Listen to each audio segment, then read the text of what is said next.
There's a special kind of pride that you feel deep down inside, a strength that seems to thrive in Lima, Allen County.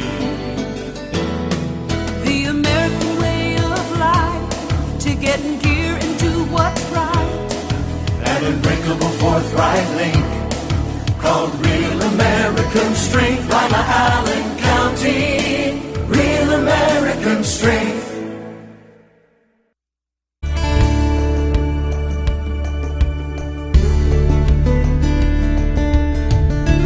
Keeping you up to date with what's happening in your community. Community Focus on GTV2.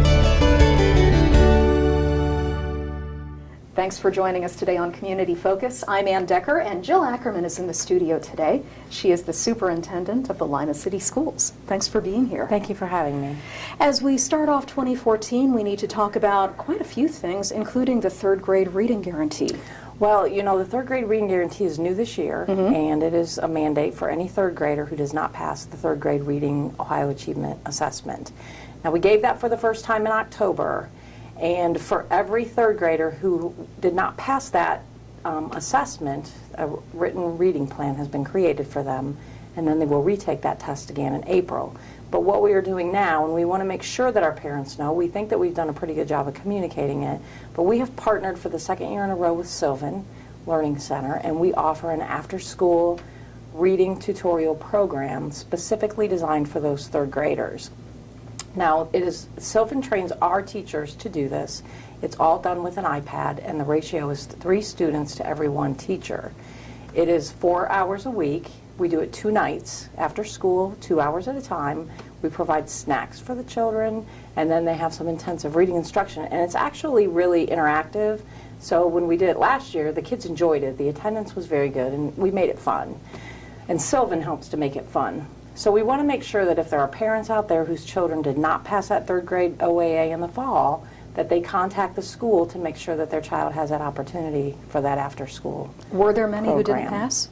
There were probably about 100 total in the district. That's not a lot, really. No, it wasn't bad, but it's still 100 kids, and we want to make sure, because they do also face, if they don't pass it in the spring, then the only option that we have for them is to retain them in the third grade. So we really don't want to have to be faced with that challenge, nor do we want them to be faced with that. So we want the parents to really, if they're not even sure if their child passed or not, just to call and ask. It's okay to call and ask, and we can give them the scores, and then we can certainly get them enrolled if they need to be. Well, you're doing a lot on your end to help the kids, but what about mom and dad? What should they be doing with their kids to help their reading? Well, they really need to, as parents, you know, we have to be reading every single night with our kids for at least 20 minutes. Many teachers require parents to keep a reading log for the week of the books that have been read, and then they get turned in, you know, at the end of the week so that they can actually see what kinds of things are being read at home. You know, reading to your child, having your child read to you. You know, the library has thousands of books, and they're all at different reading levels for kids as well, and the people that work at the library are very helpful in assisting you to find things that would be appropriate. But that's the number one thing, is to read. If you can take little index cards and make flash word cards with just basic sight words, that's helpful as well. But just to read, if you can instill that love of books in kids, it will help them become good readers. And reading is fun, and you might as well get the kids used to that at an early age. Exactly. So it stays with them for their whole lives. Because we all love to read, and there's books for everybody. Okay. How do parents know what kind of progress their children are making at school? Well, you know, this year we started district-wide, and we've had it at the high school for several years. It's an online program called Progress Book. Parents can access it from their telephones, from their smartphones, from their computers at home, and they should have all gotten a login and a password, a username and a password for Progress Book. And again, I'm saying if you don't remember receiving that, that's okay. It would have come out earlier in the school year. Just get in touch with the school, and we will get you all that information. You can literally log in there anytime you want, every day if you want, multiple times a day. You can see each assignment that your child has been given, the grades on the assignment. You can respond back and forth. You can email teachers. You can keep constant progress on your child. we do progress reports at the midterm, but this is like a daily progress report. You could see each day what assignment your child is completing, if they're missing anything, and what their grades are on that. And then that helps them to stay on top of it. So when grade card time comes, because we are now at the halfway mark. Our semester Already? is going to end on January the 10th. So we're halfway through the school year. So we really try to encourage parents to stay on top of it so nothing comes as a surprise and they can help as much as they can at home. If they didn't get that login information, do they just call the main number? They can call the main number, which is 419-996-3400. That's the main Board of Education number, and then you'll get connected right to the school. And it's easy to have lost a paper like that might sure. have come home at the beginning of the year. So we just want to re-encourage everybody to try to get access to that and to use it because it's there and it is a great tool. Okay. We also need to talk about the Evening with the Arts, which is coming up in just a couple of weeks. Right, we're excited about that. It's one of our premier events. It's coming up here in January. It's actually our one and only art event for the month of January. It will be on January 22nd from 6:30 to 8 at the Allen County Museum. And that evening is an evening where our staff, our arts and music staff, showcase their talents. We have teachers that are artists that show their work. We have teachers that are musicians that perform, teachers that sing. We have some teachers that are so talented that they do art and they perform. So it's really a fun evening. It's from 6:30 to 8. It's great to get out if you're kind of stuck in the house with the cold weather, just to sort of enjoy it. They serve some light refreshments, and it's just really a fun time for the community. Is there admission to it? There is no admission. Oh, you no. can't beat that. Right, you cannot beat that. I'm sure that the museum would be happy to take any donations, but when you get there, it's in that center part of the museum, and it's just really fun. Oh, great. So we encourage people to come out and see how talented our teachers are. And they really are. If you have not been to this event, you will be amazed. They are. Jill, if people want more information about anything going on at the city schools, you have a comprehensive website. We do. It's at www.limacityschools.org.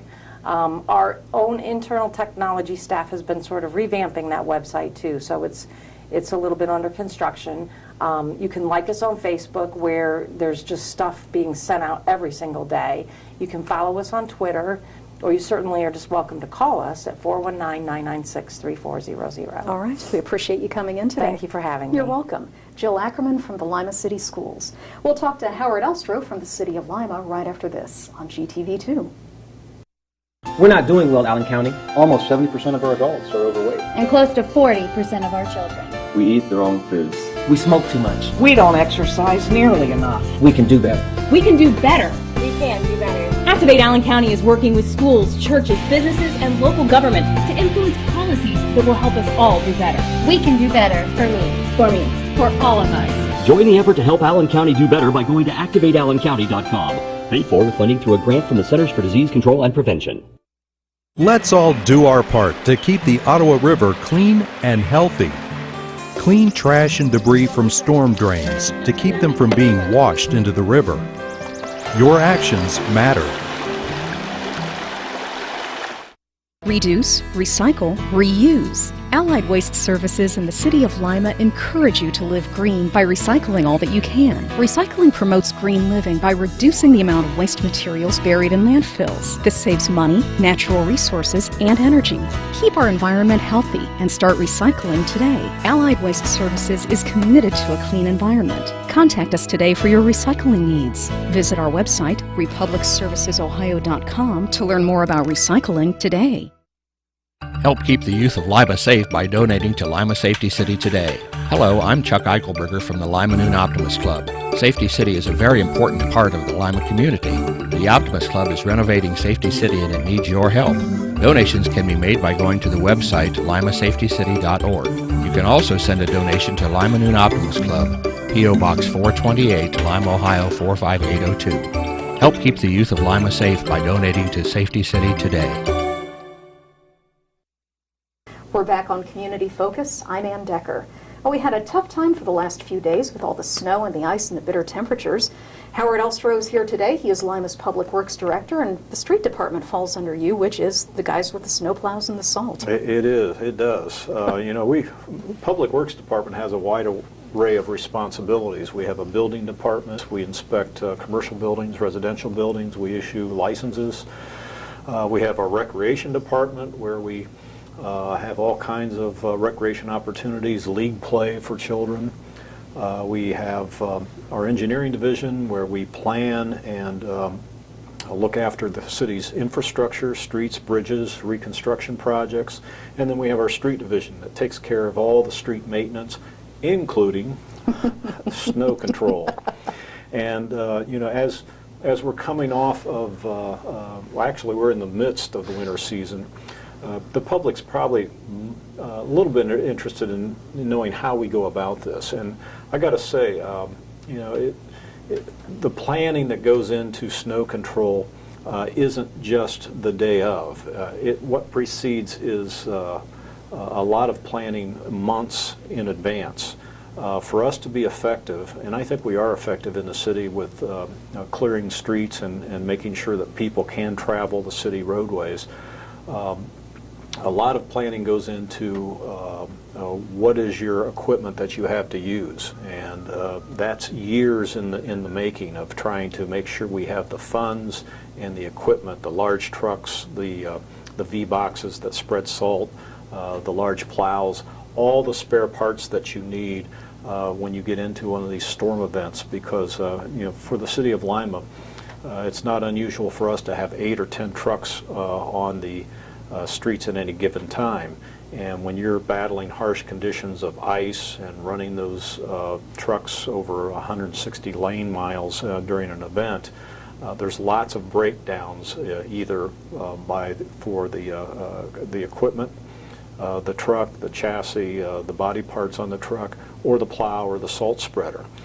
So when you see salt crews out, you're seeing the snowplow driver, but behind the driver there's also support there by way of mechanics and foremen who direct their efforts. So a lot of this planning the public doesn't see. Where we find funds for a snowplow that would typically cost $120,000 when it's all outfitted. How much salt do you have, and where do you store that salt? Do you have sufficient fuel to keep all that equipment running? Because sometimes in these mega storms, you know, communities lose electricity, and where do you fuel these trucks? So there's always backup plans and backup plans. And this storm, this past storm, I think we responded in a great way, and the public was so helpful. What we saw going into this storm was people were taking the weather predictions seriously.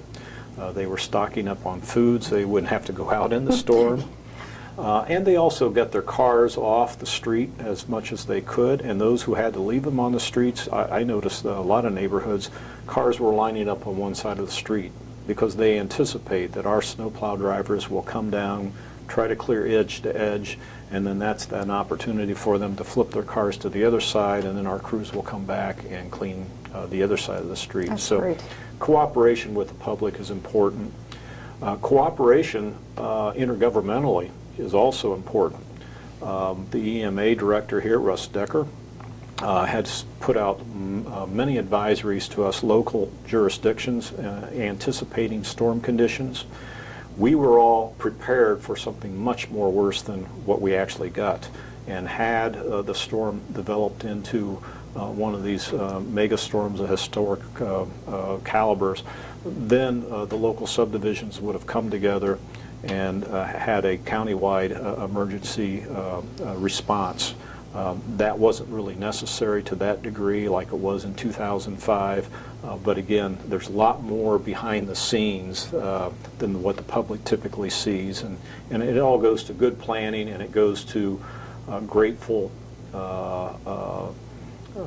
gratitude from us in that the taxpayer will make sure that we have sufficient funds to buy equipment, hire personnel, so when these emergencies do happen, we're ready to respond. You know, technically, we're only 3 weeks into winter, and we still have 2 months of it left. Well, and that's true. But, you know, our December was much... It was okay. Well, we had a lot more precipitation and events than typical. And starting out in this January, you just wonder where things are going. Do you have the resources to deal with whatever's coming up? We do. Over the last 15 years, the city of Lima has been very deliberate about replacing equipment. I can remember when I came in and the first snowstorm that we had, we dispatched all the trucks 4 in the morning, and by 6 a.m. All but 2 of the trucks were in the garage. And I said, well, why is this? And they were all encrusted in snow. And he says, well, these were the ones that broke down.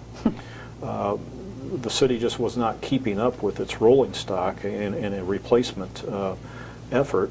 And we've been fortunate enough to try to buy one plow, one truck outfitted with plow and salt boxes every year. So we've got a pretty good fleet to respond with now, so we're very grateful about that. And you've got enough salt to get you through? You're not over budget yet? Right. A couple of years ago we built a new salt dome, and the price of salt has actually gone down in comparison to 2 and 3 years ago, so we have a good supply of salt. Of course, salt doesn't work when temperatures get 10 below. 5, and when it gets 9 below, salt just does not react at all with the ice. You have to have a little bit of heat for that calcium chloride to begin its melting activity. So it's a science, it's an organization, and I think we've got a pretty good team that responds to these things. Well, I think you've done a tremendous job keeping up, and hopefully we won't have to deal with it anymore for the rest of the year. Well, we think we will, and we're ready for it. You're such an optimist. Going on, though, someday this weather's going to turn, and our engineering division is looking ahead to the construction season coming up. One of our biggest projects that we're ready to take on now is the streetscape reconstruction of West and Elizabeth Street. This was a project that we began planning about 3 years ago. Projects like this typically take that much planning because the city of Lima doesn't have funds all by ourselves to do these large ticket items. We must be working with the Ohio Department of Transportation, vying for federal funds, and the funds that we have to spend on West and Elizabeth streetscape project are federal in nature. They are actually safety funds. They're going to improve the safety as we reconstruct these streets. We will have sidewalks, bike lanes, new curbs and gutters. We will resurface the street when we are done. There will be trees and plantings, and it'll be very, very nice, and it'll be not only safer but more inviting to the public, and it's aimed at looking at all methods of transportation. When we redesign streets, we're following something called complete street rather than the traditional engineering where you just pay attention to how cars get from point A to point B. So now when our engineers sit down and design a street reconstruction, they're looking at pedestrian needs, cyclist needs, store owners' needs, and try to rebuild the street to service all of those interests. And you think that's going to be totally done in 2014? Oh, it will be. As soon as the weather breaks, our contractor, Smith Paving, will commence with their work. This is about a $1.3 million project. And again, most of it's coming from federal funds. About $1 million of it is going to come from the safety funds. About $190,000 is going to come from our stormwater utility funds, and the residual will be coming from some of our own gas tax money that we have to spend for these capital type of projects. So it'll begin as soon as the weather breaks, and it should be wrapped up around October, November at the very latest. Oh, great. It's a busy year for Lima's Public Works Department. It is, and we're planning ahead for subsequent years. You know, the next project that we're large project that we're looking at is the reconstruction of Kibbe Street from Bell Fountain to Pine. That again is a fairly heavily used arterial and it is in terrible shape. It doesn't have drainage. The water just covers the remnants of the sidewalks that are along that street, and it's been needing reconstruction probably for decades. Well, we're finally to the point where we think we're going to be able to amass money, and we're very eager into the design process for 2016 for that project. So, we're always looking 2-3 years out for our big ticket capital improvement projects. Okay, appreciate you coming in today and filling us in. Well, it's glad to be here. Thank you. Thank you. You're welcome. Howard Elstro from Lima's Public Works Department. I'm Ann Decker, and this is Community Focus on GTV2. We're not doing well, Allen County. Almost 70% of our adults are overweight. And close to 40% of our children. We eat the wrong foods. We smoke too much. We don't exercise nearly enough. We can do better. We can do better. We can do better. Activate Allen County is working with schools, churches, businesses, and local government to influence policies that will help us all do better. We can do better for me. For all of us. Join the effort to help Allen County do better by going to activateallencounty.com. Paid for with funding through a grant from the Centers for Disease Control and Prevention. If you have the chance, will you help save the life of one of our nation's veterans? Someone you know? I'm Deborah Norville. If you're the mother, sister, spouse, or friend of a veteran who seems angry, sad, or isolated, you may be seeing warning signs of depression or suicide. Some of these warning signs can be that the veteran seems disconnected from family or friends, starts to give away prized possessions, displays anger or rage, or overreacts to problems. The VA is reaching out to help, so please reach back. If your loved one is a veteran, and if you even think you see these warning signs, call 1-800-273-TALK and press 1. That's 1-800-273-TALK and press 1. Don't second guess yourself. Reach out for help.